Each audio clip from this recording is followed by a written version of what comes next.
Public అందరికీ శరార్థి నేను మీ బ్రాహ్మిణి బరాబర్ వార్తలకు స్వాగతం ముందుగల్లా హెడ్లైన్స్ చూసుకొని అటెన్కా వార్తలలోకి పోదాం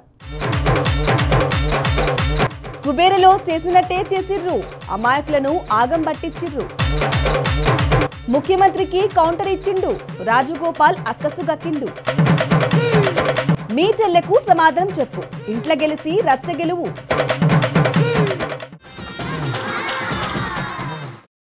సినిమా చూసి నేర్చుకొని చేస్తున్నారో లేకుంటే బయట జరిగిందే సినిమాలలో పెడుతున్నారో అర్థం కావట్లేదు కానీ సినిమాలోలా బయట సేమ్ టు సేమ్ జరుగుతున్నదోలా మొన్న కుబేర సినిమా వచ్చింది కదా ఆ సినిమాల కొంతమంది అడుక్కునే వాళ్ళను తీసుకుపోయి బ్యాంకుల ఖాతాలు తీస్తారు చూడు అగో గట్లనే అయింది గీడ కూడా ముచ్చటేందో పూరగా ఇంటే అర్థమవుతుంది ఇన్నురి పోపారి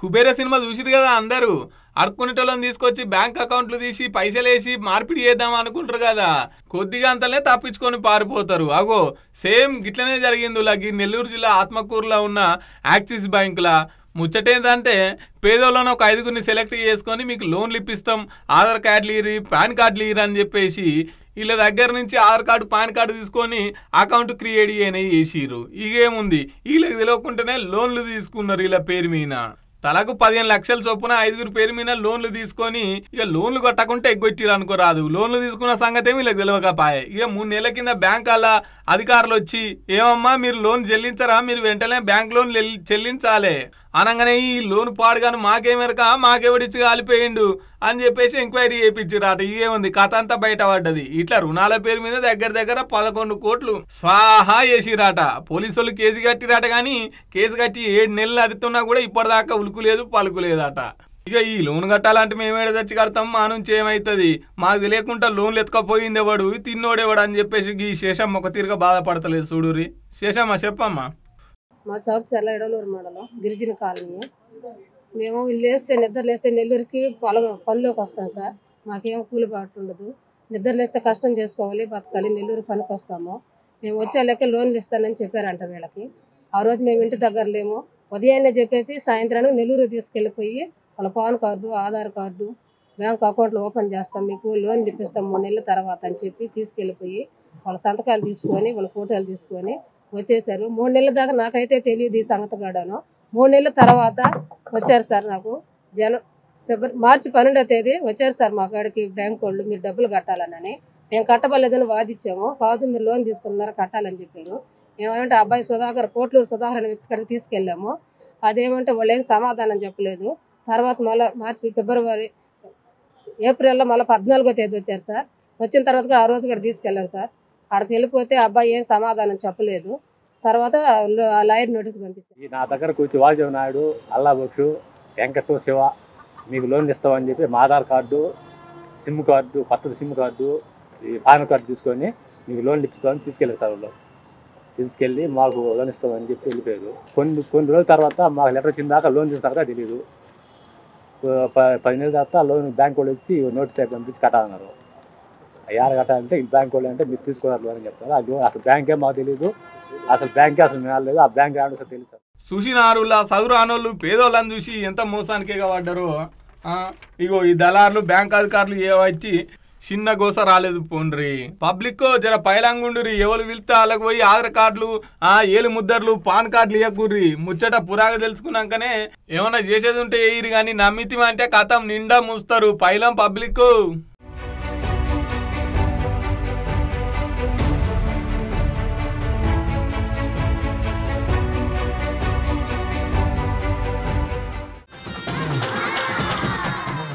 తెల్లారి లేస్తే 10 ఏళ్ళు నేనే ముఖ్యమంత్రి అంటుండు కదా అగో గా దానికి ఆల పార్టోళ్లే కౌంటర్ ఇస్తున్నారు అరే ప్రతిపక్షాలు ఇచ్చుడు అంటే ఓకే కానీ అధికార పార్టీలు ఇచ్చుడు ఏంది అంటారా అవు మరి పార్టీ అంటే ఒక్కలిదే కాదు కదా ఏదో ఇదొక్కసారి అంటే అవకాశం ఇచ్చాం కానీ మొత్తం నువ్వే అంటే మేమేమైపోవాలి అని గుస్సైతున్నాడోల్లా గీ లీడరు మరి గా లీడర్ ఎవరు గింతగనం ఎందుకు గుస్సైతున్నాడు అంటారా మీరే చూడుర్రి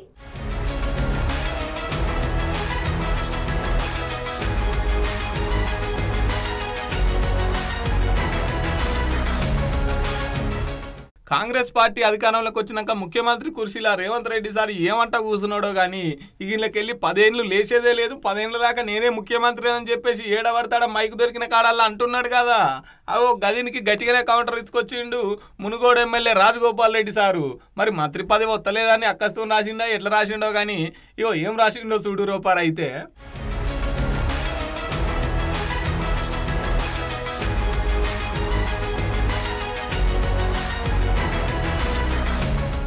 జాతీయ పార్టీ అయిన కాంగ్రెస్ అధిష్టానం ఆదేశాల మేరకు ప్రజాస్వామ్య బద్దంగానే ముఖ్యమంత్రి ఎన్నుకుంటారు తప్ప నేనే 10 ఏళ్ళ అధికారంలో ఉంటాను నువ్వు చెప్పుకోవడం కరెక్ట్ కాదు. కాంగ్రెస్ పార్టీ విధి విధానాలకు ఇది వ్యతిరేకం. కాంగ్రెస్ పార్టీల నాయకులు నికార్సైన కాంగ్రెస్ కార్యకర్తలు దీన్ని అంతా వ్యతిరేకిస్తారు, సహించరని చెప్పేసి ముఖ్యమంత్రి గారికి కౌంటర్ గారు రాసుకొచ్చిండు. ఇక ఇదే ముచ్చట్ను సూర్యాపేట ఎమ్మెల్యే జగదీష్ రెడ్డి సార్ని అడిగితే ఎట్లా కారెడ్డలు అడుగుతున్నాడు, ఎట్లా ఎక్కిరిస్తున్నాడు చూడుర్రి. రాజగోపాల్ రెడ్డిలు, వెంకటరెడ్డిలు వీళ్ళ మాటల్ని, వీళ్ళ చేష్టల్ని, వీళ్ళ కుప్పిగంతుల్ని ప్రజలు నమ్మే పరిస్థితులు ఏం లేరు. వీళ్ళ అన్ని బ్లాక్మెయిల్ స్టేట్మెంట్లే ఉంటాయి. ఒక మాట అంటారు, మళ్ళీ వెనకనే సాటంగా పోయి కాంప్రమైజ్ అవుతారు. ఎన్నిసార్లు చూడలే మనం. రేవంత్ రెడ్డి 25 కోట్లకు కొనుక్కొచ్చుకున్నాడు అని ఇదే రాజగోపాల్ రెడ్డి మాట్లాడండి, ఇదే వెంకరెడ్డి మాట్లాడండు. గారి నాయకత్వంలో పనిచేస్తామా, మేము ముందేనే ఉండం, వెళ్ళిపోతామని చెప్పి ఒక దాని వెళ్ళిపోయింది నా బయటికి కాసేపు అలిగి వెళ్ళిపోయిండు. మళ్ళీ మేము ఇంత పెద్ద మనగాళ్ళు అని చెప్పుకుంటారు. కానీ పార్టీ ఉంటేనే బతుకుతారు తప్ప వీళ్ళు లేకపోతే బతకలేమనే సంగతి మళ్ళీ ఆ పార్టీలోకి వస్తేనే గెలుస్తానని వచ్చింది తప్ప ఇంకోటి లేదు. ఇవన్నీ ఉత్తయ్య ఎవరన్నా నమ్మితే అది అమాయకత్వం. కేవలం పదవుల కొరకు బ్లాక్మెయిల్ చేయడం కొరకు మాట్లాడే తప్ప ఇవి నిజంగా మాట మీద నిలబడే మనుషులు కారు వీళ్ళు. ఒకవేళ నిజంగానే ఆయనకు అంతా దమ్మే ఉంటే ఆయనతో ఎంతమంది కలిసి వస్తారో కూడగట్టాలి, అందరినీ మాట్లాడాలి. ఈ మాట ఖండించేటోళ్ళు ఎంతమంది రండి నాతో పాటు అని చెప్పి మాట్లాడాలి. నిజంగా ఎంతమంది ఉన్నారు. అసలు ఈయనే ఉండడు, మిగతా వాళ్ళు ఎందుకు కలిసినారు వీళ్ళతో అంటే వీళ్ళే ఉండరు మాట మీద. వీళ్ళ అన్నదమ్ములు కేవలం వీళ్ళ పదవుల కొరకు మాటలు మాట్లాడతారు తప్ప తీసుకుపోయి మనం బాయిలో నొక్కుతారు, వీళ్ళు మాత్రం వెళ్ళిపోతారు అనే భయం ఉంటుంది కాబట్టి వీళ్ళని ఎవరు కూడా నమ్మతలేరు. ఇవన్నీ ఉత్తమ చెట్లు. సుశీరా వ్యతిరేకిస్టోళ్ళు అయితే దమ్మున్నట్టు బయటకు వచ్చి వ్యతిరేకియాలని, వెనక ఎంతమంది ఉన్నారో వ్యతిరేకిస్టోళ్ళు వాళ్ళని కూడా బయటికి తీసుకొచ్చి వ్యతిరేకియాలి. కానీ గిట్లా ట్విట్టర్లో ఖండించడేంది, ఆయన నీ మాట ఎవరు నమ్ముతారు, ఓసారి పోతివి ఓసారి ఒత్తివి, ఇన్ని పైసలకు మా ముఖ్యమంత్రి అధ్యక్ష పదవి కొనుక్కొచ్చుకున్నాను నువ్వే చెప్తివి, అలా పోయి అదే పార్టీలు చేరి ఇంట్లో అయితేనే గెలుస్తాం అనుకుంటివి అని చెప్పేసి సారు మాట. ఇగో గిట్లుందుల్లా నల్గొండ జిల్లా రాజకీయం.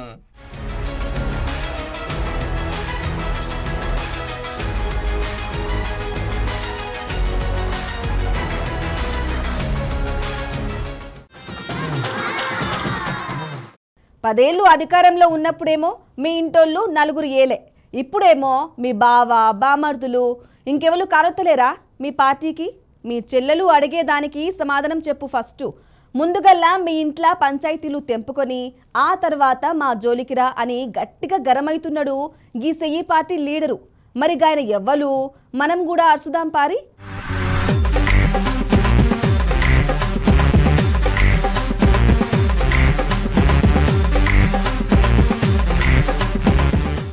మొన్న కవిత లెటర్ ఏమంతా బయట పడ్డదో కానీ కాంగ్రెస్ వాళ్ళు నోరు తెరితే అగో మీ చెల్లెకి ఇట్లా రాసింది మిమ్మల్ని ఇట్లా అంటుందని చెప్పేసి మాట్లాడుకోతున్నారు. ఇగో ప్రభుత్వ విప్పు ఆది శ్రీనివాస్ గారు కూడా అట్లనే మాట్లాడుతున్నాడు. ఇనూరు రూపారి ఇక రాబో స్థానిక సంస్థల ఎన్నికల్లో ప్రజలు మీకు తగిన రీతిలో సమానం చెప్పేటువంటి సందర్భం రాబోతా ఉంది.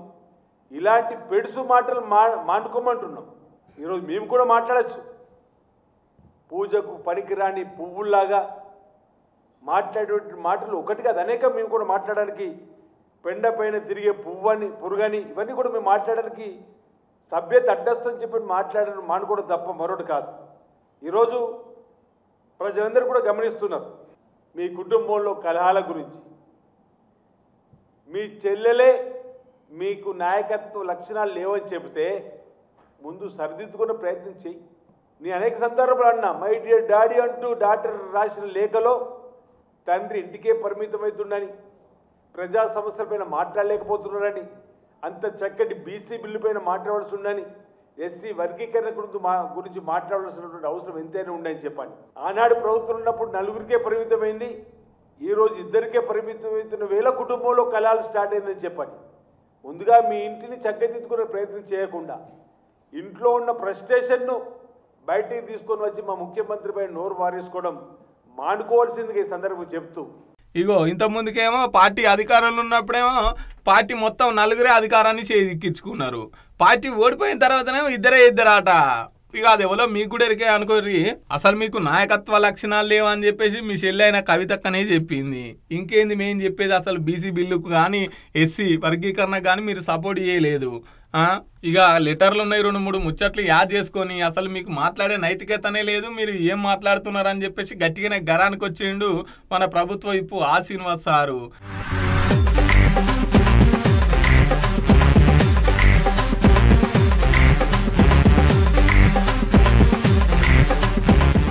చూసిన అరుల్లా అప్పటి ముచ్చట ఇంకానైతే సలార్దనే లేదు. అందుకే పెద్దోళ్ళు అంటారు ఇంట్లో గెలిచి రచ్చగెలవాలని చెప్పేసి. మొన్న ఎమ్మెల్సీ తిన్వర్ మల్లన్నకు అట్లనే కవితక్కలో అయినప్పుడు కూడా బీఆర్ఎస్ పార్టీలు ఒక్కలంటే ఒక్కరు ఖండించకపోయేసరికి ముందు మీ ఇంట్లో పంచాయతీలు తెంపుకొని బయటికి రా అని చెప్పేసి కాంగ్రెస్ వాళ్ళంతా కారెడ్డలు ఆడుతున్నారు. పోన్రి ఇక చూడాలి ఈ ముచ్చట ఇంకెంత దూరం పోతుందో మరి.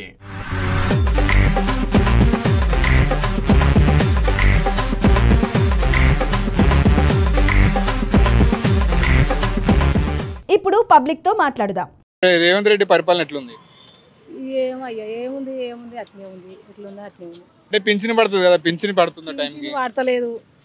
ఓ ఇండ్లు లేవు, ఏవి లేవు, జాగాలు గుంటానికి చెలకలు భూములు కూడా లేవు, మాకు ఏం లేవు, ఎవరు పట్టించుకుంటలేరు అక్కడ. అంటే రేవంత్ రెడ్డి వచ్చిన తర్వాత పింఛన్ పైసలు పెంచుతా అని చెప్పన్నాడు. పెంచుతా అన్నాడు, 2500 ఇస్తాడు, అవి లేవు ఇవి లేవు. మా చోటలోకి పింఛన్ ఇస్తామన్నాడు, ఇంకా ఇస్తలేదు. పాత పింఛన్ పైసలు కూడా పడతలేదా మీకు? మా ఆయన ఉన్నప్పుడు కూడా రాలే పింఛన్. ఆయన చచ్చిపోయి సంవత్సరం వెళ్ళిపోయింది. ఆయన చచ్చిపోయి నాకు ఇస్తామని కూడా అప్లై చేసినాం కానీ ఇంక ఇస్తలేరు. అంటే మొత్తానికి ఇప్పుడు రేవంత్ రెడ్డి అన్న పరిపాలన ఎట్లుంది అంటారు మరి? ఇంకేమో ఎట్లుందా గట్లనే ఉంది, ఇక నాకేం తెలుస్తుంది. అంటే ఇప్పుడు లేడీస్ కి ఫ్రీ బస్సులు పెట్టారు కదమ్మా, ఫ్రీ బస్సు అంతే రేషన్ గవే ఉంది, ఏం లేవు. ఇక ఇప్పుడు రేషన్ బియ్యం మన కరెక్ట్గా వస్తున్నాయి? బియ్యం అయితే వస్తున్నాయి, ఏం జాగాలు గీగాలు ఏవి లేవు. ఇందిరా మిల్లులు అని చెప్పి ఇస్తున్నారు కదా, అవి కూడా లేవు. అవి కూడా రాలేదు మీకు? ఇల్లు జాగాలు జాగా ఉంటే కట్టిస్తామంటారు కానీ లేని వాళ్ళకి మొత్తం లేని వాళ్ళకి గట్టియాలగా జాగా కట్టిస్తలేడు. అంటే ఇప్పుడు అదే ప్లేస్ లో ఇందిరా మిల్లులు ఇస్తున్నారు కదా మరి? అదే ప్లేస్ కానీ మరి మాకు ఏది లేదుగా. మరి మీరు అప్లై చేస్తారా వాటికి? చేసినాం, ఏం లేదు. మరి మాకు లేని వాళ్ళకి కొత్త చూపించి కట్టియాలి, జాగాలు ఉంటే కట్టిస్తలేడుగా. నమస్తేనా. ఏం పేరానా? మహేష్. ఎక్కడ ఉంటారు? ఇక్కడ మియాపూర్లో ఉంటాను. మియాపూర్లో ఉంటారా? ఎట్లుంది రేవంత్ రెడ్డి పరిపాలన? ఏముందన్నా అంత అప్పట్లో కేసీఆర్ పరిపాలన లేదు. కేసీఆర్ మంచిగా ఉందా, రేవంత్ రెడ్డి మంచిగా ఉందా? కేసీఆర్దే బాగుంది. ఎందుకన్నా మంచిగా రుణమాఫీ చేస్తుండు, రైతు భరోసా ఇస్తున్నాడు, ఇందిరా మిల్లు, రేషన్ బియ్యం, సన్న బియ్యం, ఆడోళ్ళకి ఉచిత బస్సు, ఇన్ని పథకాలు పెడుతున్నాక కూడా ఇంకెందుకు బాగా అంటారు? ఏముందన్నా నిరుద్యోగులకు అసలు ఏం 50,000 ఉద్యోగాలు ఇచ్చినామంటారు. ఏమి ఇచ్చిండు? 50,000 ఉద్యోగాలు. కేసీఆర్ చేసిన ఉద్యోగాలే మళ్ళీ రిపీట్ చేసిన. జాబ్ క్యాలెండర్ వేస్తా అన్నాడు కదా, ఇవ్వలేదుగా. ఇంకా నిరుద్యోగ భృతి అని అది కూడా రావట్లేదు. దళిత బంధు మాకు శాంక్షన్ అయింది ఆల్రెడీ, అమౌంట్ కూడా అకౌంట్స్ కూడా ఓపెన్ చేసినాం, అయినా అమౌంట్ కూడా రాలేదు. అదే కేసీఆర్ గెలిస్తే వస్తుండే కదా. నిరుద్యోగుల పరిస్థితి ఎట్లుంది రాష్ట్రంలో? చాలా ఘోరంగా ఉంది. ఎంత చదువుకున్నాను? నా డిగ్రీ అయిపోయింది అన్న, డిగ్రీ పీజీ కంప్లీట్. ఏం చేస్తున్నారు? MA political science. ఏం చేస్తున్నారు ప్రజెంట్గా స్కూల్లో చేస్తున్నాను, ప్రైవేట్ టీచర్. ఓకే. ఎందుకు గవర్నమెంట్ చాలా నోటిఫికేషన్లు పడ్డాయి, ఏం పెట్టుకోలేదు? లేదన్న, రాలేదు. ఏం చెప్తారు నిరుద్యోగుల తరఫున ప్రభుత్వానికి చెప్పాలంటే ఏం చెప్తారు? జాబ్ క్యాలెండర్ ఎంబడే రిలీజ్ చేయాలి, ఉద్యోగాలు కూడా భర్తీ చేయాలి. మనకి విద్యాశాఖ మంత్రి లేరు కదా? అవునన్న. రేవంత్ రెడ్డి పరిపాలన బాగుందన్న. రేవంత్ రెడ్డి పాలన బాగుంది. అప్పుడున్న కేసీఆర్ బాగుంది. కేసీఆర్ గారికి రేవంత్ రెడ్డి గారికి తేడా ఏంటంటే ఆ పాలనలో అప్పులు చేసి రాష్ట్రాన్ని కుదేలు చేసిండు. అదే అప్పులు లేకుండా ఉన్నట్టయితే ఈరోజు రేవంత్ రెడ్డి గారి ప్రభుత్వం నిలబడి ఉండేది. ఇప్పటికీ నిలబడుతుంది. వాస్తవానికి ఏంటంటే ఎవరికి లబ్ధి పొందుతనేది లోతుగా డెత్ పోయి ఆలోచించాలా. 10 ఏళ్లలో కేసీఆర్ అప్పులు చేసింది 4,50,000 కోట్లు అయితే రేవంత్ రెడ్డి 18 నెలలనే 2 లక్షల కోట్లు అప్పు చేసిరు అంటారు. ఆ అప్పు తీసుకొచ్చిన బ్యాంకుకి వడ్డీ కట్టుడే సరిపోతుంది కదా. దాంతో ఇప్పుడు కేసీఆర్ తీసుకొచ్చిండు ఓకే, కానీ దానికి అప్పు కట్టుడే సరిపోతుంది. కొన్ని వేల కోట్లు నెలకి కట్టాల్సి వస్తుంది. 6,500 కోట్లు అప్పు కట్టాల్సి వస్తుంది, మిత్తిలకే వడ్డీలకే. మళ్ళీ మిగతా ఈ స్కీమ్లు పెట్టిండు. ఆ స్కీమ్లలో కూడా కొంత జాప్యం జరుగుతుంది, కానీ పర్వాలేదు. జాబ్ క్యాలెండర్ ఇమ్మీడియట్లీ రిలీజ్ చేయాలి. బీటెక్లు, ఎంటెక్లు, డిగ్రీలు చేసి రోడ్ల మీద ఒక చిన్న చిన్న వ్యాపారాలు చేసుకొని బతుకుతున్నారు. అది కాదు వాళ్ళకి. మీరు మన గవర్నమెంట్ అంటే నేను కాంగ్రెస్ అనేది కాదు, టీఆర్ఎస్ అనేది కాదు, కానీ వాళ్ళకి ఉపాధి కల్పించాలా. నమస్తే. ఏం పేరు? శ్యామ్. శ్యామ్ ఎక్కడి నుంచి వచ్చారు? పటేల్ నగర్, అంబర్పేట పటేల్ నగర్. ఎట్లుంది రేవంత్ రెడ్డి పరిపాలన? బాగానే ఉన్నది. అప్పుడున్న కేసీఆర్ పాలన మంచిగా ఉంది, ఇప్పుడున్న రేవంత్ రెడ్డి పాలన? కేసీఆర్ ఉంటే బాగుండేది. ఇప్పుడు అంతా ఆడవాళ్ళకే చేస్తుంది, మగవాళ్ళకి ఏం చేస్తలేడు. ఏం చేస్తలేడు. కరెంట్ వాళ్ళకి, బస్సు వాళ్ళకి, మొగలకు కూడా చేయాలి. ఏం చేయాలని చెప్తాం? మొగల మీదకెళ్ళి మందు రేటు పెంచుతాడు. మందు రేటు పెంచుడు ఏం చెప్పాలి ఆయనకు? ఏం చెప్పేటట్టు లేదు ఆయన. మొగలకు స్కీమ్ కావాలంటే ఏం స్కీమ్ కావాలని చెప్తారు? మొగలకు స్కీమ్ ఏదైనా మంచిది ఉండాలి, ఏదైనా మంచి స్కీమ్ తీయాలి. గరీబోలకు మంచిగా రుణమాఫీలు, సన్న బియ్యం వస్తున్నాయి. మొగోళ్ళకి ఏమైనా మంచిగా చేయాలి. బియ్యం మంచిగానే ఉన్నాయి. వండుకుంటాం మేము. బాగుంది బియ్యం అయితే బాగుంది. ఆ బియ్యంది ఒకటి మంచి చేసిండు అంతే. ఏ ఇందిరామా లేదు, ఏం లేదు, ఏం ఇస్తలేడు ఆయన, ఏం చేస్తలేడు. కేసీఆర్ వచ్చింది ఇస్తా అన్నాడు, ఆయన పోయిండు. ఆయన పాపం. మాకా కలర్ వెంకటేష్ ఆయన మంచిగా చేస్తాడు. అంబర్పేటకే ఉన్నాడు కదా ఆయన. హిమాయత్ నగర్ నుంచి మంచిగా పథకాలు ఉంటే చేస్తాడు. నాకైతే ఏం రాలే గవర్నమెంట్ పథకం, ఏం రాలే. కరెంట్ ఒకటి ఫ్రీ వచ్చింది. మొగోళ్ళకి ఏమైనా చేయాలి, స్కీమ్ తీయాలి. మొత్తం ఆడలకు చేస్తే ఎట్లా ఉంటుంది? మొగోళ్ళు ఓట్లు వేయడానికి అందరు కావాలి. మన పథకాలు, ఆ పథకాలేమో ఆడలకు. ఏ ఉచిత బస్ అయితే నేను ఎక్కనే నేను బస్సే ఎక్కలేను, బండి మీద నడుస్తుంది. ఇంటికాడ కూడా ఎవరు బస్సులో ఉపయోగిస్తలేదు. హాయ్ మధు. హాయ్ మధు, ఇప్పుడు బీజేపీలో ఈటల వర్సెస్ బండి సంజయ్ పంచాయతీ నడుస్తుంది. అసలు వాళ్ళు ఎవరు, ఏం పంచాయతీ అసలు? అయితే ఈ పంచాయతీ ఎట్లా నడుస్తుందంటే ఈటల వర్సెస్ బండి సంజయ్ అని మనకు అనిపిస్తుంది, కానీ వాళ్ళిద్దరూ ఈటల రాజేందర్ బండి సంజయ్ పేరు ఎక్కడ తీయలే, బండి సంజయ్ ఈటల రాజేందర్ పేరు ఎక్కడ తీయలే, కానీ ఒకరి మీద ఒకరు విమర్శలు చేసుకుంటున్నారు. అసలు వాళ్ళు ఎవరు? అసలు బీజేపీ పార్టీలో ఇద్దరు ఎంపీలే, ఇద్దరు ఎంపీ అభ్యర్థులు, ఇద్దరు బీసీ బిడ్డలు. బీజేపీ పార్టీకి రామచంద్రరావు కొత్తగా అధ్యక్ష అయిన తర్వాత అటు రాజసింగ్ రాజీనామా, ఇటు కిషన్ రెడ్డికి పంచాయతీ, రాజసింగ్ కిషన్ రెడ్డి పంచాయతీ. సో ఈ సందర్భంలో ఆయన అధ్యక్ష పదవిగా ఎన్నుకున్నాడు. సో వాళ్ళది అయిపోయింది, రాజసింగ్ అయిపోయింది. ఇప్పుడన్నా ప్రశాంతంగా ఉందామంటారు. ఇప్పుడు వీళ్ళిద్దరు పంచాయతీ నడుస్తుంది. అసలు ఎన్నికలు ఎందుకు, అసలు ఎంచుకోవడం ఎందుకు, ఇవన్నీ ఎందుకు అసలు? ఎన్నికలు ఎందుకంటే ఇప్పుడు మన ఆఫీస్ ఉన్నది, మన ఆఫీస్లో మీ యాంకర్స్ ఉన్నారు. మీ యాంకర్స్ ఎవరేం పని చేయాలని ఎవరు చెప్పాలి? కాబట్టి మీ యాంకర్ పని ఏంటి? ఈ వృత్తి మీద అనుభవం కలిగిన వాళ్ళని ఒకరిని తీసి హెడ్గా పెట్టిరనుకో, ఒకరిని తీసి లీడర్గా పెట్టిరనుకో, ఆ లీడర్కి తెలుసు. సో మానసు ఇది చేయగలుగుతుంది, తర్వాత ఇంకో యాంకర్ ఇది చేయగలుగుతుంది అని చెప్పేసి వీళ్ళకు పని అప్పచెప్పడానికి ఈ లీడర్. ఇంకోటి ప్రజాస్వామ్యం లీడర్ మరి కరెక్ట్గా ఉండాలి కదా, అలాంటప్పుడు ఉండకపోతే తీసేస్తారు కదా. ప్రజాస్వామ్యం అందుకే కదా 5 ఏళ్ళకోసారి ఎన్నికలు, 5 ఏళ్ళకోసారి. ఇప్పుడు ముఖ్యమంత్రి కేసీఆర్ పాత ఇప్పుడు ఎన్నికైన తర్వాత ఎవరో ఒకరు చదువు రాని వాళ్ళు ఇప్పుడు రాజకీయాల్లోకి వచ్చి మంత్రి పదవులు అట్లా పొందుతున్నారు. అట్లాంటి వాళ్ళు ఇప్పుడు ఈ దేశాన్ని ఉద్ధరిస్తారంటారా? ఉద్ధరిస్తారా అంటే ఉద్ధరిస్తానికే మనం ఎన్నుకున్నాం. అంటే ఇప్పుడు వాళ్ళకి ఏం తెలిసినా తెలియకపోయినా 5 సంవత్సరాలు మనం ఇప్పుడు మూసి ఇంకా భరించాలన్నట్టు. ఇంకా వాళ్ళు ముఖ్యమంత్రిని అయితే భరించాల్సిందే. రామచంద్రరావు ఎప్పుడైతే అధ్యక్షుడు అయిన తర్వాత అటు కిషన్ రెడ్డిది, రాజాసింగ్ది, ఇప్పుడు బండి వర్సెస్ ఈటల. మొన్న బండి సంజయ్ బర్త్డే అయినప్పుడు హుజూర్ నగర్ పోయి స్కూల్లో 10th క్లాస్ వాళ్ళందరికీ సైకిల్ పంచిరట. ఎవరు? బండి సంజయ్ సంబంధించిన వ్యక్తులు. అప్పుడు అక్కడ ఈటల వర్గానికి ఇన్ఫామ్ లేదు, అక్కడ వాళ్ళకి చెప్పకుండా ఇది కార్యక్రమం అంతా చేసిర్రు. తర్వాత ఏమైంది? ఈ షామిరిపేటకు వచ్చి ఈటల రాజేందర్ ఇంటి దగ్గరికి వచ్చి, అయ్యా మమ్మల్ని అక్కడ నెగలనిస్తలేరు బండి సంజయ్ వర్గం, మాకు రాబోయే సర్పంచ్ ఎన్నికలు కావచ్చు, జెడ్పీటీసీ ఎన్నికలు కావచ్చు, ఎంపీటీసీ ఎన్నికలు కావచ్చు, వార్డు మెంబర్లు కావచ్చు, ఈ ఎన్నికలలో మీతో ఉంటే మాకు మొండిచేయి అయ్యేటట్టుంది అని చెప్పేసి మా బాధలు మీతో చెప్పుకోవడానికి వచ్చినాం అన్నప్పుడు ఈ ఈటల రాజేందరు పేరు తీయకుండా బండి సంజయ్ కౌంటర్కి ఇచ్చిండు, నువ్వు అసలు నువ్వు ఏ పార్టీలో పని చేస్తున్నావు, ఏం చేస్తున్నావు, ఎవరితో పెట్టుకుంటున్నావు, నేను రోషేను తర్వాత కిరణ్ కుమార్ రెడ్డిని, చంద్రబాబు నాయుడిని, రాజశేఖర రెడ్డిని కొట్లాడి వచ్చినా నేను పార్టీలో పనిచేస్తున్నానని చెప్పేసి ఇట్లా కౌంటర్ ఇచ్చిండు. తర్వాత అంతే రీతిలో బండి సంజయ్ కూడా అసలు ఈ సమస్య అంతా ఎక్కడి నుంచి వస్తుందని చెప్పేసి వీళ్ళిద్దరు ఇట్లా పంచాది అవుతుంది. దీంట్లో భాగంగా హుజూరాబాద్ నియోజకవర్గ కన్వీనర్ ఆయన రాజీనామా చేసిండు. రాజీనామా చేసిన తర్వాత ఇప్పుడు వీళ్ళ బాధ ఏంటంటే పార్టీ క్యాడర్ బాధ, అసలు మాకు సర్పంచ్ పదవులు లేకపోతే వార్డు మెంబర్లు జెడ్పీటీసీలు వస్తాయా రావా అని చెప్పేసి ఈటల రాజేందర్ని కలిస్తే ఈయన ఏమన్నాడంటే ప్రజాస్వామ్యబద్ధంగా ఎవరైతే అర్హులో వాళ్ళకి పార్టీ టికెట్లు ఇవ్వాలి, పార్టీ సర్పంచులుగా కావచ్చు జెడ్పీటీసీలుగా కావచ్చు గుర్తించాలి, లేదు మొత్తం బండి సంజయ్ వర్గానికే టికెట్లు ఇచ్చి బండి సంజయ్ వర్గాన్ని సపోర్ట్ చేస్తామంటే ఇండిపెండెంట్గా అయినా సరే ఈటల వర్గం ఉంటుంది, ప్రతి వార్డు మెంబర్ కాడ, ప్రతి సర్పంచ్ కాడ, ప్రతి ఎంపీటీస్ కాడ, ప్రతి జెడ్పీటీస్ కాడ ఇండిపెండెంట్గా అయినా సరే అంటే పార్టీ లైన్ క్రాస్ అవుతున్నట్టే కదా.